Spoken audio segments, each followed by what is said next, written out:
My name is, well, first off, thank you for the opportunity to be heard today. My name is Stephanie King, and I'm a Portland native. I was in the first class of students at McKay High School here in Salem. I've been a full-time rideshare driver in the Portland area market since 2018. I've always taken my work seriously, and rideshare is no exception. Some people call it gig work or a side hustle and say that it was never meant to be full-time, but the bonus structures that were always in place demanded full-time participation. Many were unattainable, even working back-to-back 12-hour shifts. Nearly all of the drivers that I have met at EV charging stations and on driver forums are full-time and rely solely on rideshare to support themselves and their families, just like I do. We deserve a living wage. In Portland, we're paid 40 to 60% less than in other Oregon markets like Salem, Eugene, Bend, and Medford.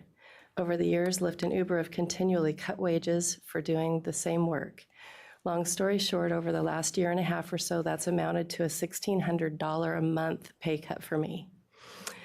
When Lyft cut the $100 a week EV bonus, it was the tipping point for me personally. And now I'm literally selling my body. I'm having to sell blood plasma in order to not quite make ends meet. Our current pay is 70 cents a mile and 24 cents a minute. 70 cents a mile is the current IRS deduction, and we are only paid when we're in an active ride. I love what I do for a living. I'm a recovering alcoholic. I'm 20 years sober, and I know that I'm saving lives out there.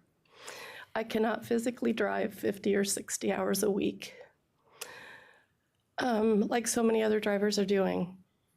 But I shouldn't have to. I made a fine living when I started driving rideshare. I was able to put money in a savings account every week. I honestly did not realize how bad things had gotten until all of that money was gone. Beyond them continually and without warning, cutting our pay, they're gouging the customers.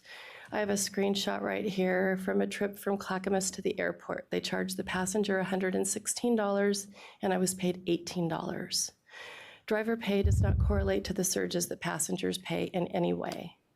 Lyft loves to pat themselves on the back and tell everyone that they pay the drivers 70% of the fares.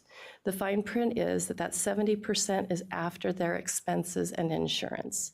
I also have expenses and insurance. Uber also likes to claim that we're well paid, but the truth is that drivers are paid about 50% of the fares, and that is not enough.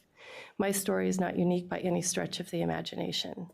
This is why we desperately need you, our legislatures, to pass SB 1166 this session and help protect us from being further exploited by Lyft and Uber, and to ensure that essential rideshare workers can support ourselves and our families. Thank you. Thank you.